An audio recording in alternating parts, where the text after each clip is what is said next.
Happy St. Fatty's Day, New York Jet fans. After months of waiting for the Jets to beef up the interior of the defensive line, that day has finally come. And that was yesterday, Wednesday, August 20th, where the team acquired both defensive tackle Harrison Phillips alongside a second-year interior lineman who can make a huge impact on this team as a depth option. We'll talk about that and much more, all coming up here on a Thursday edition of NY Flight Jets Talk. Let's roll. Jets, Jets, let's go. Jets wide receiver Wesley Walker. Wesley, how you doing today? ESPN writer Mr. Rich Cimini, Jets reporter for The Athletic, Mr. Zach Rosenblatt, Hall of Famer and Jets legend Mr. Marty Lyons. Your host, Connor Law. What is going on, New York Jet fans? Hello, everyone, and welcome back here into another edition of NY Flight Jets Talk. Thank you all for joining us right here on this Thursday evening, August 21st, 2025. Make sure you smash the like button and hit subscribe on your way into the building. It's completely free, and it helps us grow significantly right here on the channel. The paid way to help us grow, you got the details right down there on the ticker. You can get into our membership raffle. Every $2 super chat or gifted membership gives you an opportunity to win a Sauce Gardner signed jersey, a Garrett Wilson signed helmet, Wayne Corbett signed jersey, CJ Mosley signed jersey, Bart Scott signed photo, Don Maynard signed photo, and the front page of the New York Daily News following the Jets' 1969 Super Bowl victory. And that page coming in a frame, of course. So again, every $2 super chat or gifted membership gives you an entry. More details for that down on the scrolling ticker below. But joining us right now here on the show, he's kind enough to do every single week, fellow Jets content creator, the great Matt O'Leary, joining us here on the program. And Matt, are you there? We lost you for a second. StreamYard glitching out already, just seconds into the show. But Matt, it's great to have you on. Fortunately, we're not doing our normal Wednesday spot, but we're right here on a Thursday. And what better time to get on here and talk some New York Jets football, but then when they acquire two fatties in the middle, Harrison Phillips, who I think could play a huge role on this team, alongside Jawan Briggs, who's entering the second year of his NFL career, who certainly has all the upside in the world, Matt. So happy to be talking to you at this juncture. Yeah, me too. It was an exciting day yesterday. The Jets make a couple additions, like you mentioned, and I think both of them are going to play a pretty big role on this Jets team in 2025. I want to start with Jawan Briggs, Matt, because that's the first player that the Jets acquired yesterday. The Jets acquired Briggs alongside a 2026 seventh-round pick in exchange for one of their four, it was at the time, 2026 sixth-round pick. So the Jets bring in Briggs alongside a late-round pick this year for just a sixth-round pick, which I think is a really, really solid trade. This is someone who was highly touted coming out of college. Unfortunately, his season was cut short last year, just 6 games. Overall, was efficient as a run defender, though. Recovered a fumble, 13 total tackles. This is the guy who, I don't know if he's the starter next to Quinn Williams come week 1. I doubt that. However, someone who could provide reliable depth as a highly touted name coming out of college, and someone who, in minimal game experience last year in the league, made an impact, to say the very least, for Cleveland. Yeah, I think he immediately becomes the number 3 guy right now. And, he came on strong at the end of last year. I thought was having a good training camp and preseason by all accounts. It was really just Cleveland was deep at that position and there wasn't going to be playing time for him. So I thought it was a great move by Darren Mougey and Aaron Glenn to, do some late day 3 pick swapping and bring in 2 guys who could help you with some term, right? And the first name in Briggs, he's only in his second year, so he's controllable for the next 3 years. And he's someone who has a lot of upside. I think outperformed his 7th round draft status a year ago. And likely, again, like I said, I think he's probably DT3, and I think he'll play a big chunk of this year. Most definitely. And the second addition that the Jets made to their defensive line yesterday, more notably, Harrison Phillips. The Jets bring in Phillips alongside a 2027 7th-round pick in exchange for a 2026 6th-rounder and a 2027 6th-rounder as well. Phillips, 29 years old, was a 3rd-round pick from the Buffalo Bills 8 years ago. Mr. Durability, Matt. He's started every single game for the Minnesota Vikings over the past 3 years. He's not much of a pass rusher, although he's able to create havoc. He's able to create pressure, just not too much of a sack guy. But he's clearly someone who's able to get into the backfield on run plays, disrupt the middle of the line, and certainly make an impact. This is someone I'm tabbing the former Minnesota Vikings captain as the player I think is lining up opposite Quinnen Williams come week 1 against the Pittsburgh Steelers. Yeah, this guy is definitely, I think, going to be the starter here. Has a ton of experience in the league. Started out with the Buffalo Bills, so has played in the AFC East before, and then has been extremely durable the last 3 years.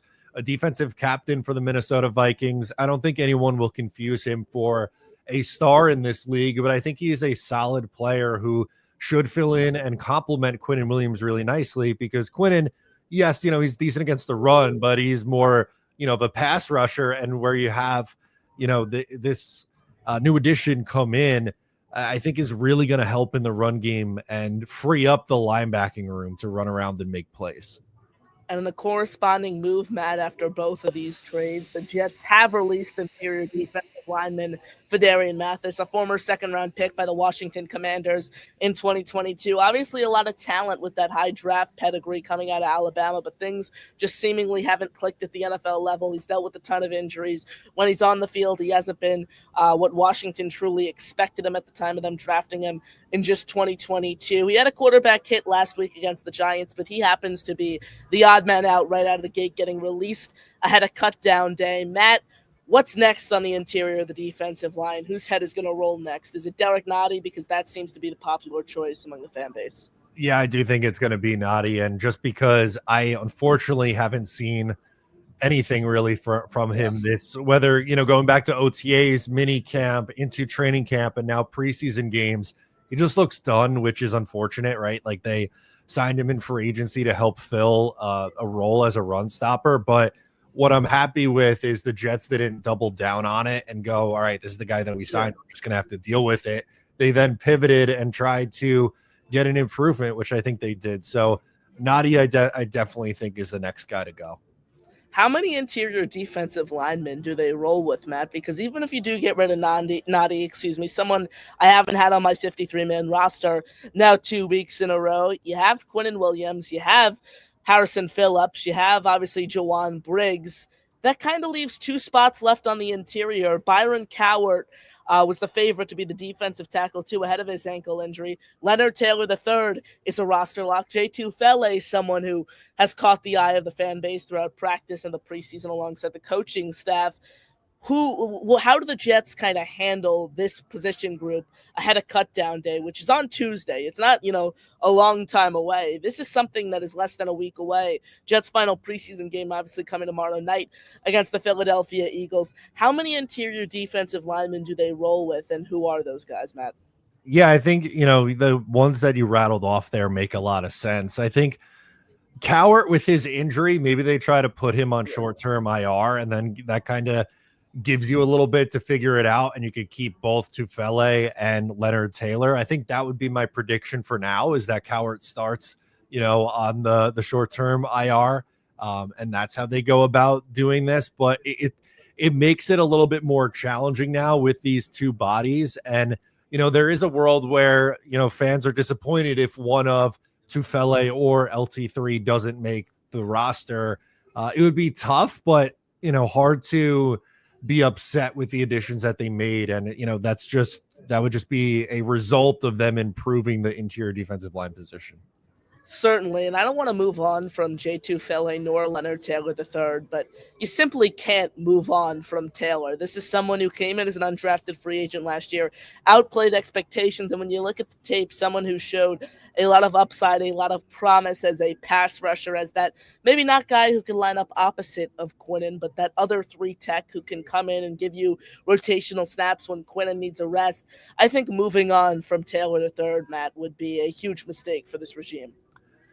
Yeah, I wouldn't be a fan of it, honestly. And if it came down to Leonard Taylor or Tufele, I would keep Taylor over him because of that upside. And I think he gives you more pass rush juice. And I know, Tufele had an amazing, amazing game against the Packers in week 1 of the preseason. I don't want to diminish that, but I think if you look at their careers as a whole, I would rather bet on Taylor than I think Tufele as a long-term answer. Certainly, and I think Jawan Briggs is that kind of J2 Fele who gives you pass rush upside, who's primarily a run stuffer. Like, I think you kind of are replacing Tufele in a sense by bringing in Briggs. For example, the Jets really don't have anyone with pass rush upside outside of Quinnen Williams, obviously, who's going to be the cowbell of the interior of this defensive line. The defensive line as a whole, if you really think about it, I think they need someone to take those rotational snaps, 25, 30 a game, when he needs to come off the field, when he needs a breather. And I don't know who else you're looking at besides Leonard Taylor III. Yeah, no, that's a great call out too. And, on 3rd and long, Leonard Taylor is a guy that I want to see out there on the field.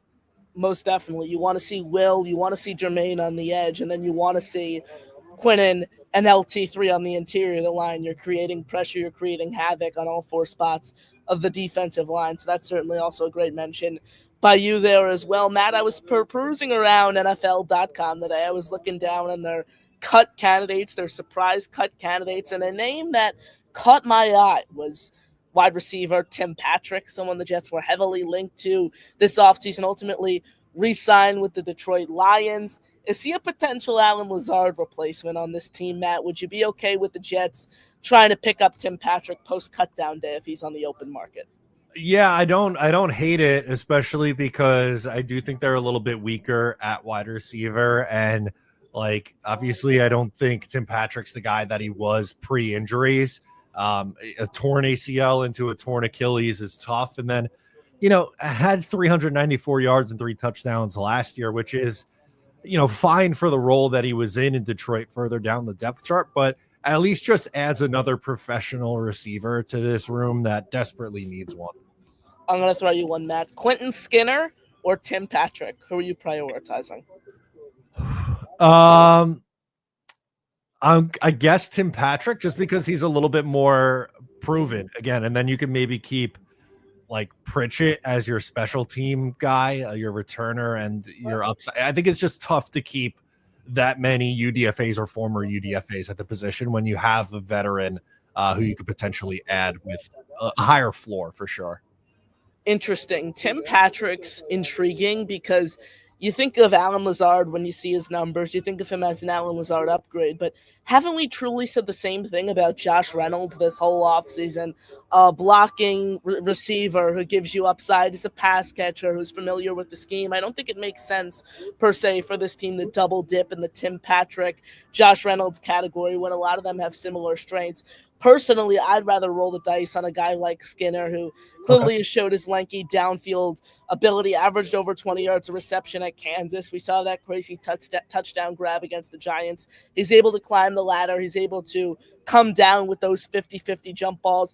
From a personal standpoint, I just prioritize him over bringing in a veteran like Tim Patrick, who's dealt with knee injuries over the past few years and reminds me a lot of Josh Reynolds when we talk about the narrative and the reasoning why people think we should bring him in. No, and I totally get that. That's one of those where I don't necessarily think there's a wrong answer. It kind of just depends on what your preference is. If you want to go the younger guy or go with the more proven player, but with a limited ceiling, maybe. And I wouldn't be shocked if the Jets, in the position that they are, just go, you know what, we'll take all our swings on the young guys. If it doesn't work, then we'll kind of just move on and reevaluate the positional group in next offseason. But it was more so if we were operating under the assumption that Lazard is hurt and not going to start the year, and if they were really looking for more of a one-for-one Lazard replacement. But if they want to just go with the youth, that's not something I'm going to be upset about. We saw a report just a couple days ago, Matt, from Diana Rossini of The Athletic that the Jets are among a couple other teams monitoring the trade market, the wide receiver trade market, specifically ahead of the regular season. Are you okay with the Jets trying to sell out some more draft capital, some draft assets that try to bring in a wide receiver too? And who are the names that you're tabbing, if so? Yeah, I'm definitely open to it. There's been a lot of Alec Pierce conversation. I think it depends on what the cost is for him in a trade. I think if it's a 2nd or 3rd round pick, that's probably too rich for where the Jets are right now, just because I don't want to go into the draft in 2026 and not have the assets to move up if you are looking for a When no quarterback. one knows what this year is going to look like, by the way. Yeah. Like, this team could win 9 games. This team could win 3 games. We just don't know. You want to have that security, like you mentioned there. Yeah, that's a perfect call out. So, a day 3 pick, I feel a little bit differently with. If they could find maybe not an Alec Pierce, but acquire someone for a 4th or 5th round pick, I think that's maybe a little bit different than trading a number 2 or number 3, which could be used to try to, like I said, move up to get a quarterback, which I think is the most likely scenario next year. I hope, part of me hopes that's not the case, because it'd be just so much easier if Justin Fields is their guy. But I think you have to plan for the world just in case that isn't what ends up happening here. Certainly, and you're a little more open to that route than I am. Personally, I don't want this team to give up a 4th. I personally, unless it's a 7th round pick and you get some crazy deal and you're bringing in Romeo Doubs for a 6th or something of that nature, I just don't think it makes sense for the Jets to pile a bunch of picks up in a year. Like I mentioned, that's uncertain, that we don't know where this team is going to finish out, and how much is a true wide receiver, established wide receiver too, going to do for this team less than 1 month away for the season, where him and Justin Fields, said receiver and Justin Fields, still need to get on that same page. And also, when this team is certainly going to prioritize running the ball, you want someone to take the coverage away from Garrett Wilson for sure. But people forget this team has Mason Taylor, who they allocated the high 2nd round pick towards. They have Breece Hall, who gives you upside not only as a receiver out of the backfield, but someone in the slot. And he showed that perfectly during the 2023 season when he was used correctly as a pass catcher. My question is, how much of an impact is the wide receiver 2 really going to have on this team when you give out assets for insert any receiver? And there aren't that many targets to go around, because let's be honest, Justin Fields is not going to throw the ball half as much as Aaron Rodgers did last season. Another fair point, right? Because I think we assume it's going to be Garrett as the number 1 in targets, and then some combination of whatever order you put him in, Breece Hall and Mason Taylor as the 2 and 3. So wide receiver 2, probably best case scenario, is 4th in target share. So can they get by with, a Josh Reynolds, or a combination of Josh Reynolds and Tyler Johnson, and maybe, I don't know, someone else, Arian Smith or Brandon Smith takes a step up in this season? I think that's what they're most likely going to bank on, especially because of, what you said, how much this team's going to run the ball too. Matt, we have some news that's just coming out as we sit here on the show, just getting this from Twitter. The Harrison Phillips trade is now official, and in the corresponding move, the Jets have placed defensive end Rashad Weaver on injured reserve, released defensive tackle Darren Mougey, which was reported earlier today, alongside cornerback Ryan Bump Cooper, who's been my boy all preseason long, who I've talked about since the day they signed him midway through training camp.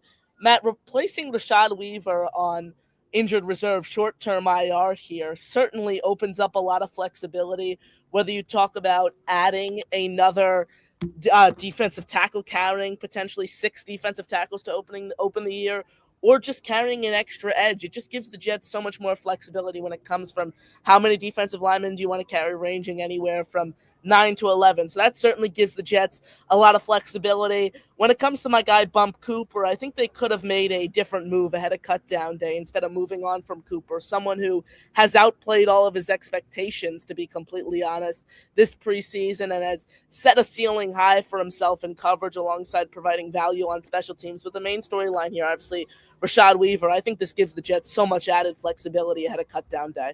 Yeah, it definitely does. And for Cooper, like, really cool story, obviously, but I just think you look at the Jets corner room and it's pretty crowded, especially after you added AZ Thomas. So I can't say I'm crazy surprised with this. Maybe he makes his way back to the practice squad at some point. Certainly, and again, this gives the Jets added flexibility at the cornerback position as well. Quantez Stickers competing for that starting gunner role. Jarek Bernard Converse was a tackling machine, stayed stingy in coverage against the Giants on Saturday. This opens up a handful of moves for the Jets. What placing Rashad Weaver on injured reserve tells me and wants me to say out loud here on the show is go get Zadarius Smith. I've spoken about him since March. I don't care how much money this guy wants. You give him $8 million, you give him $8 million. So what? This team needs an established edge rusher behind Will McDonald and Jermaine Johnson. That happens to be Zadarius Smith or Jadeveon Clowney, I'm perfectly fine. Zadarius Smith, despite getting up there in age, I don't want to hear the he's 30 conversation. This is a guy who still gets you 9 to 11 sacks a season, someone who's very efficient as a run defender, experience in this system. Why not go at him, Matt? I think you nailed it. You were on the money with Nick Folk too back in March. that was a guy that I was talking about too. Yep. You know, I like the idea. Zadarius Smith, Jadeveon Clowney. Those are two names that I've talked about that I would be interested in taking a flyer on a 1-year deal. It's just money, right? And you structure it so it only hits you this year, and then you move on from it after the season. I think it makes a lot of sense. Certainly, and the Jets have all the cap space in the world. They even got a huge break with the Harrison Phillips deal, only having to pay half of his salary while the Vikings take on the other half on his year on this year's deal. He signed a 2-year extension last offseason. This is just the final year of his contract. And you mentioned the guys we've spoken about since March, Matt. I've been subtly, proud of myself. Can't speak here on the show. I nailed the Nick Folk signing. Hopefully, this Darius Smith one comes to fruition.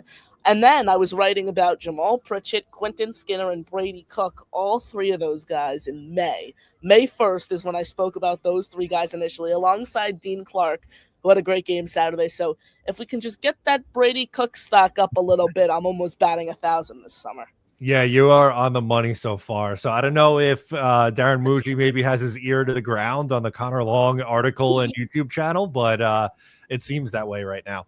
Matt, thanks so much for joining us here on the show. As always, appreciate your kind words and support. You got any final thoughts here before we wrap things up? I'm just excited for this last preseason game. I know we're not going to see, really any of the starters, but, last look at who's making the 53, and then it's all gears ahead to the regular season. Ladies and gentlemen, he's Matt O'Leary. Follow him on all social media platforms at Matt O'Leary. And I'm your host, Connor Long, signing off right here on NY Flight Jets Talk. We're back tomorrow, pre- and post-game coverage of the Jets matchup against the Philadelphia Eagles to close out the preseason. So stay tuned for that. We appreciate your support as always right here on the show. For Matt, I'm Connor saying good night, everyone. And as always, JTS, baby. Jets, Jets, Jets. Peace out, folks.